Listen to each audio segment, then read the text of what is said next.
Hello friend, अगर इस कहानी का आपने पिछला पार्ट नहीं सुना है तो प्लीज़ पिछला पार्ट आप पहले ज़रूर सुने। दोस्तों, अब तक आपने पढ़ा सलोनी किसी को बिना बताए छवि के कॉलेज पहुंच जाती है और वहां कुणाल को अपनी बातों में फंसाकर छवि के गले से माला उतरवाने को कहती है। चेतन और कुणाल छवि के साथ बातों ही बातों में सलोनी एक खरगोश को देखकर उसे लेने की जिद करती है, जिसे चेतन और छवि पूरा करते हैं। अब आगे चेतन सलोनी से बोला, तुम्हारा खरगोश कहाँ है? सलोनी अपना बैग ठीक करती हुई बोली, वो मैंने छवि को दे दिया है, वो लेकर आ जाएगी। सलोनी चेतन से बात करती हुई उसके साथ घर की ओर निकल गई। चेतन और सलोनी के जाने के बाद कुणाल छवि की ओर हंसते हुए बोला, तो एकदम बिंदास है तेरी भाभी, क्या बात है यार? छवि अपने बाल घुमाते हुए बोली, हाँ तो भाभी किसकी है? अब अगर सब बातें हो गई हो तो जल्दी से चल, मुझे घर भी जाना है। कुणाल बोला, मुझे तुझसे कुछ बात करनी है। छवि कैंटीन से बाहर निकलते हुए बोली, जो भी बात करनी है कल करेंगे, अभी बहुत लेट हो रहा है मुझे। कुणाल भी छवि के पीछे पीछे आते हुए बोला, कल कर लेंगे, कोई दिक्कत नहीं है, लेकिन बहुत ज़रूरी है, तू आज रात सोच ले अच्छे से। जो मैं तुझसे कल कहूँगा तुझे मेरी बात माननी पड़ेगी। उसके लिए तू चाहे अपने हाथ जुड़वा ले या चाहे तो पैर पड़वा ले। छवि बोली, ठीक है, रात को बात करते हैं इस बारे में। घर पर आने के बाद सलोनी अपने कमरे में चली गई।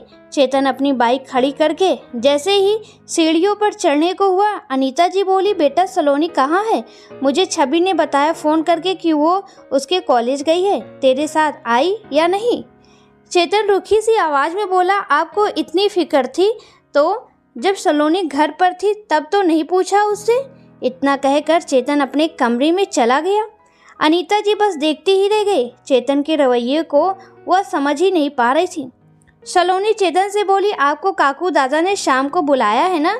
मैंने सुना था। चेतन अपना बैग रखते हुए बोला, हाँ बस अभी चेंज करके मैं मंदिर ही जा रहा हूँ, तुम भी चलो। सलोनी अपनी मुट्ठी बंद करके अपने दांतों को पीस कर रह गई और बोली, नहीं, मुझे माँ जी के साथ रसोई में खाना बनवाना है, आप जाइए, मैं कभी और चली जाऊँगी। और आप मेरी बात मानो तो आप भी मत जाओ, क्या पता काकू दादा अब कोई नई बात ना खड़ी कर दे। चेतन हंसते हुए बोला, अरे तुम उसकी फिक्र मत करो, ऐसा कुछ नहीं होगा। चेतन और प्रकाश जी दोनों काकू दादा के पास मंदिर में इकट्ठा हुए।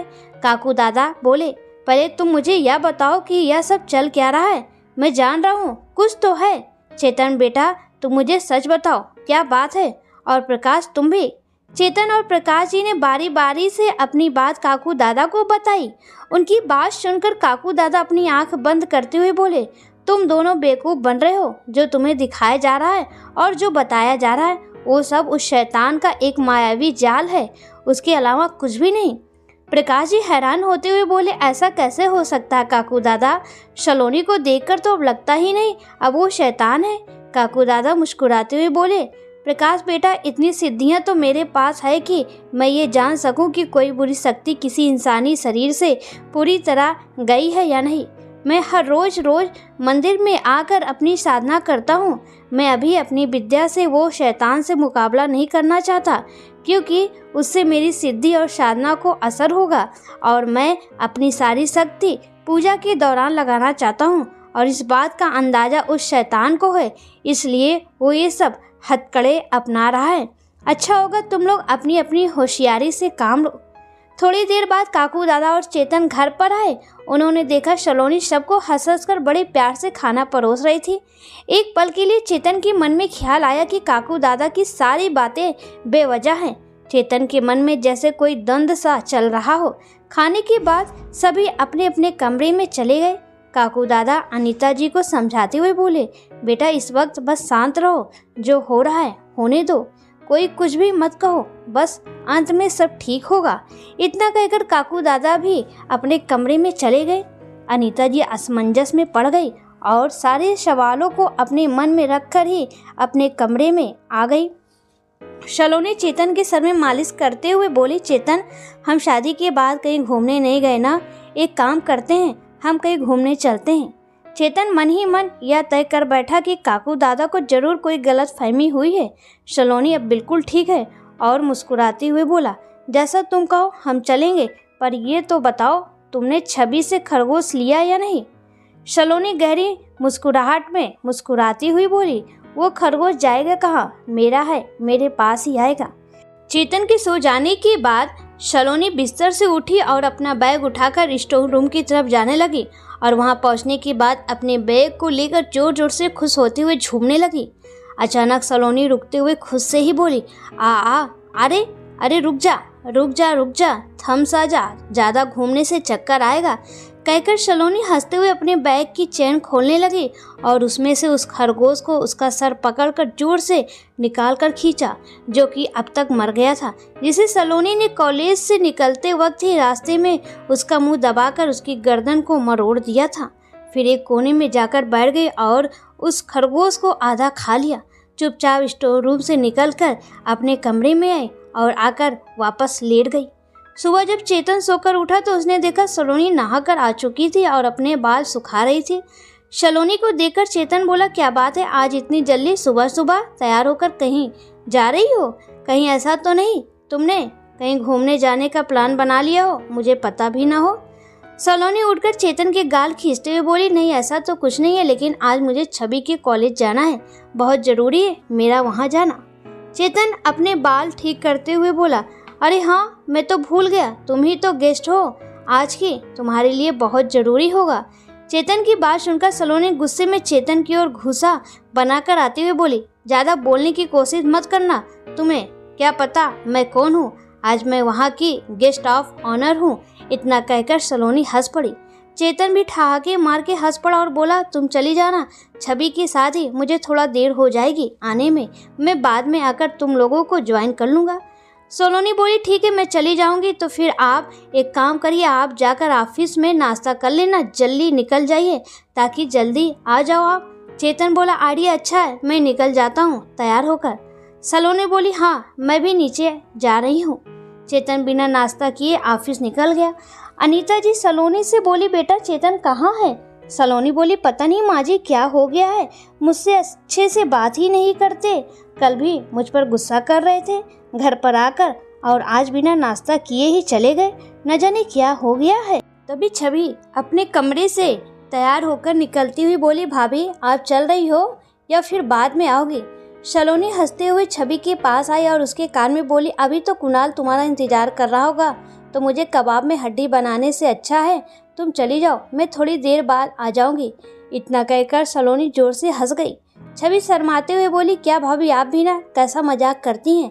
अच्छा ठीक है मैं जा रही हूँ, लेकिन आप भी जल्दी आ जाना प्लीज़। इतना कहकर छवि निकल गई। सलोनी अनीता जी से बोली, माँ जी मैं भी तैयार हो जाती हूँ, कॉलेज जाना है छवि के, उसको मेरी ज़रूरत पड़ सकती है तैयार होने में। सलोनी भी हंसते हुए अपने कमरे में चली गई। अनीता जी छवि और सलोनी के बीच इस तरह का हंसी मजाक देख बहुत खुश हुई और अपने आप को पूरी तसल्ली दे चुकी थी कि सलोनी अब ठीक है। सलोनी ने कमरे में जाकर तैयार होकर नीचे आती है। सलोनी को देख अनीता जी कहती है, अरे बेटा अच्छे से जाना। तभी काकू दादा भी अपने कमरे से निकलते हुए अनीता जी से बोले, अनीता बहू ये घर में बदबू कैसे आ रही है? कहते हुए काकू दादा सलोनी और अनीता जी के पास आए। अनीता जी भी बोली, हाँ काकू दादा बदबू तो आ रही है, पर मैंने इतना ध्यान नहीं दिया, बहुत अजीब सी आ रही है। सलोनी ने पहले अनीता जी के पैर छुए और फिर काकू दादा के पैर छूते हुए बोली, काकू दादा आप तो महान ज्ञानी है ना, पता लगा लीजिए बदबू कहाँ से आ रही है, कहीं ऐसा तो नहीं किसी ने कच्चा मांस खाया हो उसकी बदबू आ रही है। इतना कहकर सलोनी खड़ी हुई। काकू दादा आशीर्वाद देते हुए बोले, खुश रहो बेटा खुश रहो, और बदबू जिसकी भी हो मैं पता लगा लूँगा, तुम फिक्र मत करो, तुम जाओ तुम्हें देर हो रही होगी।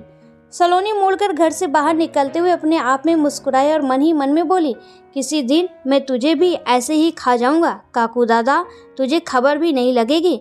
इतना कहकर सलोनी छवि के कॉलेज के लिए निकल गई। सलोनी आज कुछ अलग ही अंदाज में तैयार हुई थी। छोटी गोल बिंदी माथे पर, बेबी पिंक कलर की लिपस्टिक, फ्री पल्लू की साड़ी और अपने लंबे लहराते हुए खुले बाल, हाथों में सिंपल सी लाल लाल चूड़ियाँ और ब्लैक कलर की साड़ी। सलोनी जैसे ही छवि के कॉलेज पहुंची सभी लोग सलोनी को घूर घूर कर देखने लगे। लड़कों को अपनी तरफ घूरता देख सलोनी अपने मन में बोली, बहुत नज़र डाल रहे हो मेरी दुल्हन पर, सब के सब मारे जाओगे। सलोनी सभी की तरफ मुस्कुराते हुए आगे बढ़ती जा रही थी और पूछते हुए छवि के रिहर्सल हॉल में पहुंची। वहाँ छवि के सभी दोस्त सलोनी को देखकर एकदम खुश हो गए और उसके चारों ओर आकर उसे घेर लिया। सारी लड़कियां सलोनी की साड़ी, उसके बाल और उसके लुक की बहुत तारीफ कर रही थी। लड़कों को तो जैसे आंखें फटी की फटी रह गई हो। तभी कुणाल सभी को साइड करता हुआ पीछे से आया और बोला, अरे बस भी करो, और कितना ताड़ोगे, भाभी है मेरी। सलोनी कुणाल की तरफ मुस्कुराते हुए बोली, अभी तो तुम्हारी भाभी नहीं बनी मैं। कुणाल हंसते हुए बोला, अरे हाँ सॉरी, मेरी होने वाली भाभी, लेकिन आज तो आप मेरी भाभी बन ही जाओगी, ऑफिशियल भी। आपको याद है ना आपका प्रॉमिस। सलोनी अपने बाल ठीक करते हुए बोली, मुझे मेरा प्रॉमिस याद है, लेकिन उससे पहले तुम्हें भी कुछ करना है, याद है या भूल गए। कुणाल बोला, बिल्कुल भी नहीं भूला और अच्छे से याद है, आप बस इंतजार करो। सलोनी बाकी लोगों से बात करने लगी। कुणाल छवि के पास गया और उसे बताया कि सलोनी आ गई है। छवि बोली, अच्छा ठीक है, मैं जरा भाभी से मिलकर आती हूँ।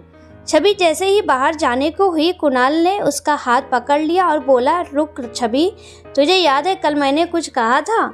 छवि बोली, हाँ मुझे याद है, फंक्शन के बाद बात करते हैं ना इस बारे में। कुणाल बोला, नहीं मुझे अभी बात करनी है और बहुत ज़रूरी है, पहले तू मुझे प्रॉमिस कर, जो मैं तुमसे कहूँगा तू करेगी ना मेरे लिए, प्लीज़। छवि कुर्सी पर बैठते हुए बोली, पहले ये बता तू कुछ उटपटांग तो नहीं बोलने वाला, कहीं ऐसा तो नहीं कोई वाहियात सा मजाक करने वाला हो। कुणाल सीरियस होते हुए बोला, नहीं यार मैं बहुत सीरियस हूँ और बस तेरे लिए हूँ और हमारे प्यार के लिए हूँ, तू बस प्रॉमिस कर।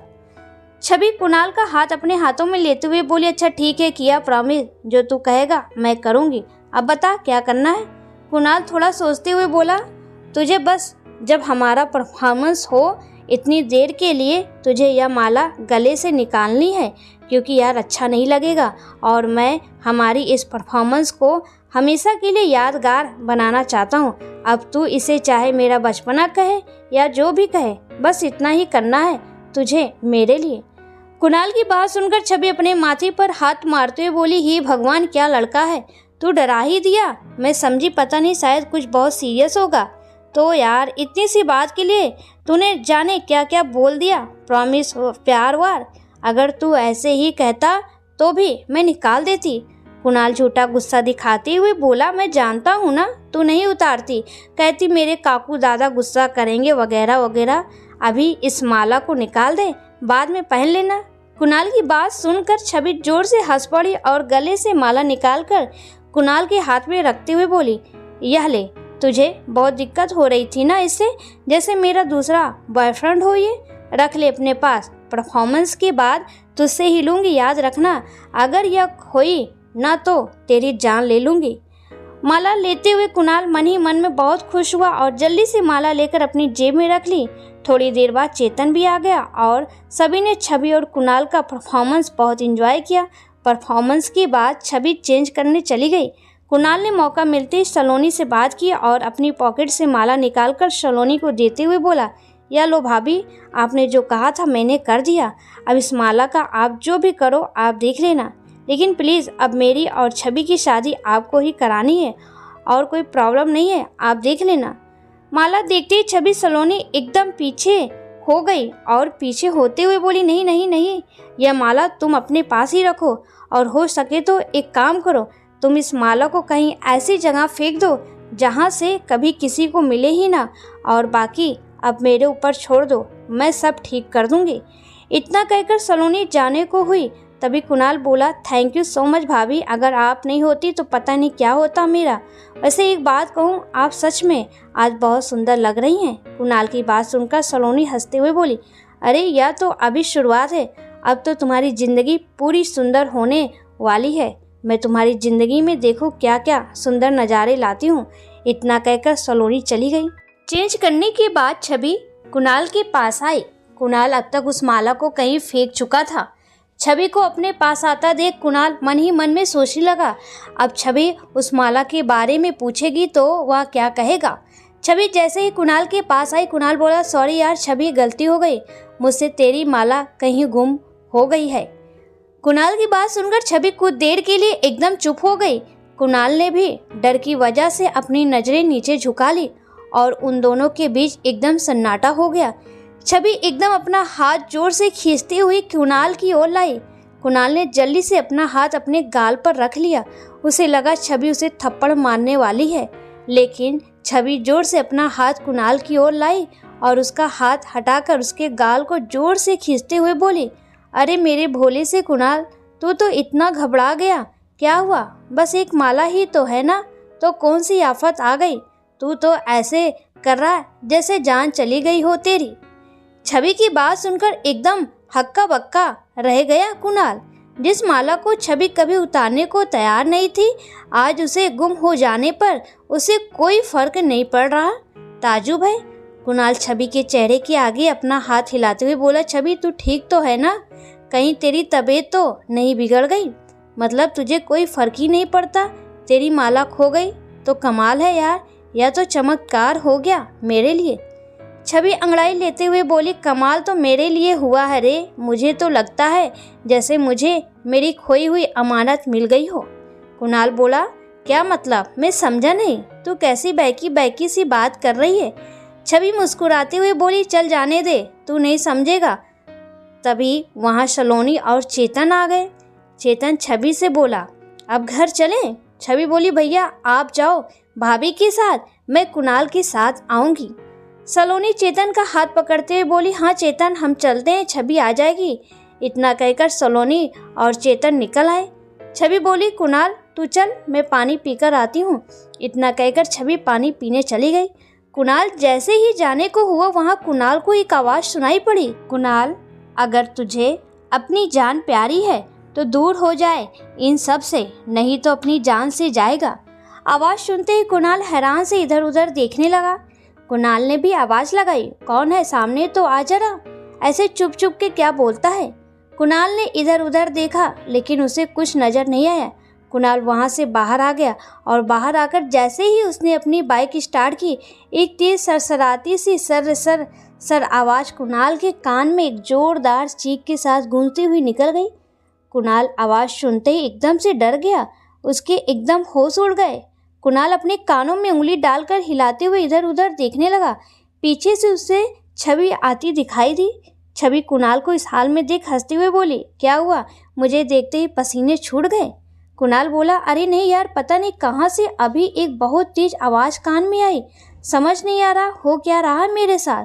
छवि बाइक पर बैठते हुए बोली, कोई ना, सब समझ आ जाएगा, मैं हूँ ना तेरे साथ, अब चल। कुणाल और छवि दोनों कॉलेज से निकल आए। सलोनी रास्ते में चेतन से बोली, चेतन मुझे ऐसा लग रहा है जैसे हमारे घर में कुछ गड़बड़ चल रही है। चेतन सलोनी की ओर मुड़ते हुए बोला, गड़बड़ चल रही है घर में? मैं कुछ समझा नहीं। सलोनी बोली, वह तो मुझे नहीं पता, लेकिन कुछ तो है। आप एक काम करिए, काकू दादा ने घर के बाहर जो कलश रखा है उसे वहाँ से हटा दीजिए।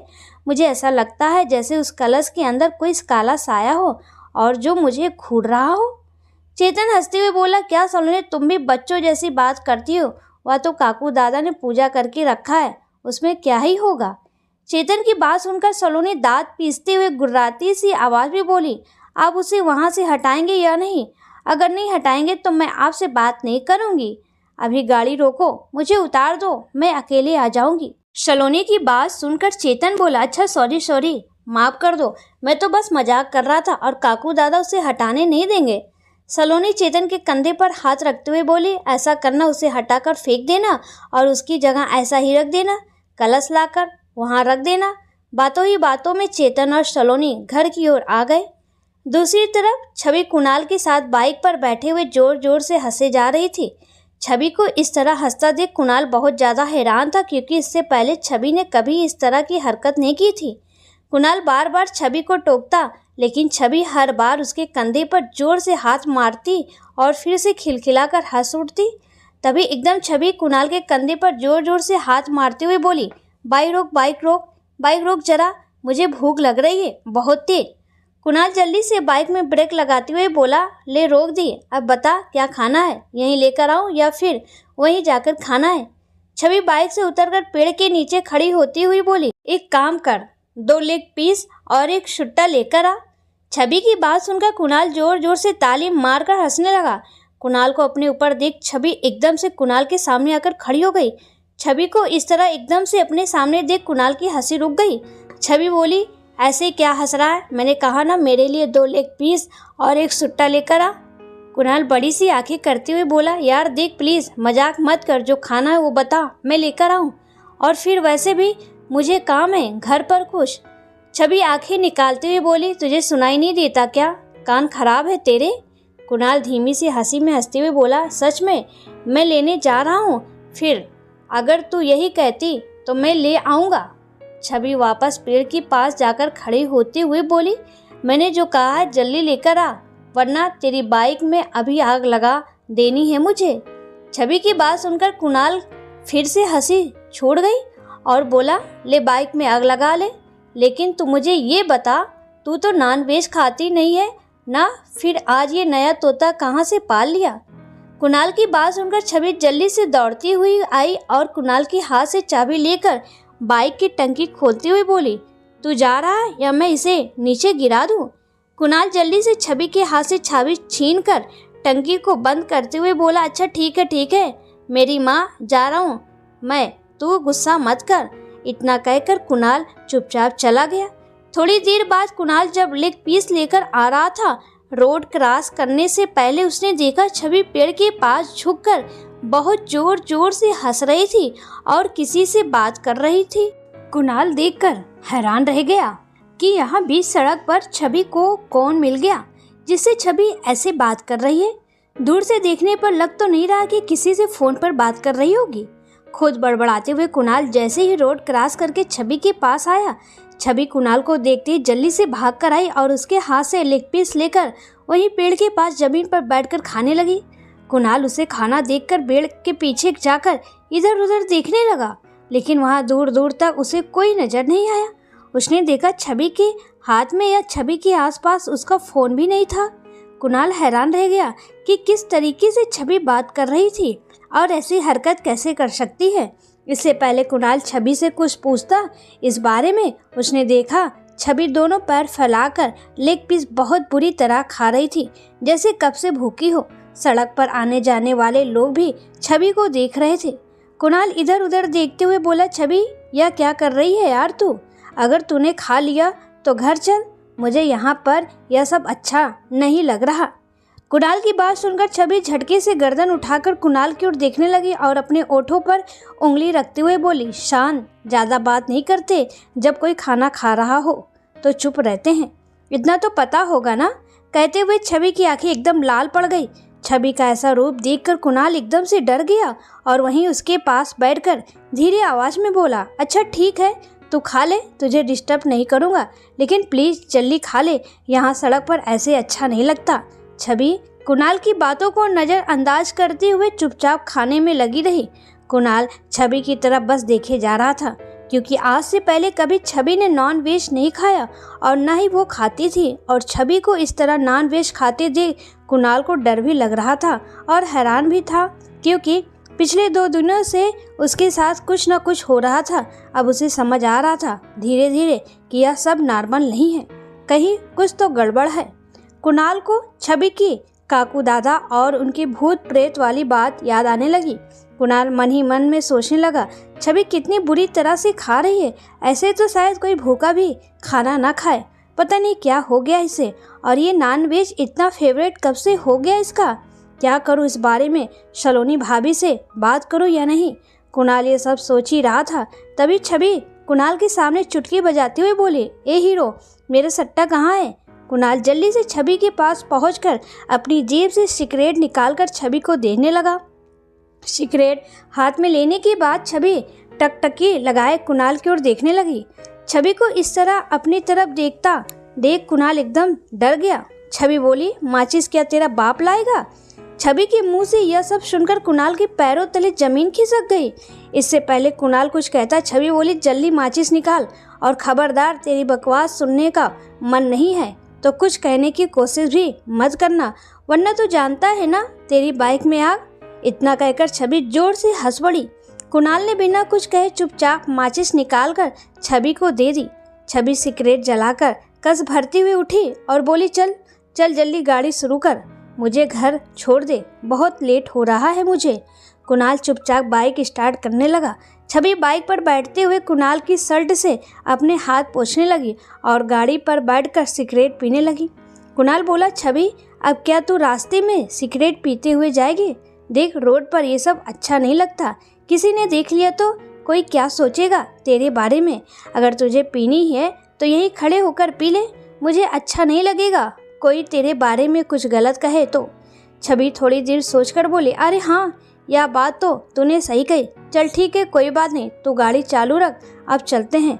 इतना कहकर छवि ने जल्दी जल्दी से 2 से 3 गहरी गहरी कस लगाई और सिगरेट को वहीं फेंक दिया। कुणाल बिना कुछ कहे चुपचाप बाइक स्टार्ट करके चलने लगा। दूसरी ओर चेतन सलोनी को घर पहुंचाकर बोला, तुम कमरे में जाकर आराम करो, मैं जरा थोड़ी देर में आता हूँ। सलोनी बाइक से उतरते हुए बोली, मैंने जो कहा है वह काम हो जाना चाहिए, वरना फिर याद रखना मैं चली जाऊंगी कहीं बिना बताए। चेतन एकदम से डर गया, उसे शमशान वाली बात याद आ गई और जल्दी से बाइक से उतरते हुए बोला, ठीक है, मुझे याद है, तुम कमरे में जाओ, मैं सब ठीक करके आता हूँ। सलोनी चुपचाप अपने कमरे में चली गई। चेतन भी उस कलश को बदलकर चुपचाप घर में आ गया। थोड़ी देर बाद कुणाल भी छवि को उसके घर पर छोड़ते हुए बोला, अच्छा ठीक है, अब मैं चलता हूँ, तू अपना ख्याल रखना और सलोनी भाभी से बात कर लेना। छवि हंसते हुए बोली, हाँ हाँ तू जा, अरे मज़ा आ गया आज। इतना कहकर छवि चहकते हुए घर में चली गई। कुणाल अब तक जैसे किसी सदमे में था। उसने जो कुछ भी अपनी आंखों से देखा उस पर यकीन करने के लिए तैयार ही नहीं था। चेतन जब ऊपर जा रहा था, स्टोर रूम के सामने से जैसे ही गुजरा, किसी ने चेतन का हाथ पकड़कर स्टोर रूम में खींच लिया। दोस्तों, आगे की कहानी हम नेक्स्ट पार्ट में लाएंगे, तो प्लीज़ आप लोग देखना ना भूलें और ज़्यादा से ज़्यादा प्लीज़ शेयर करें।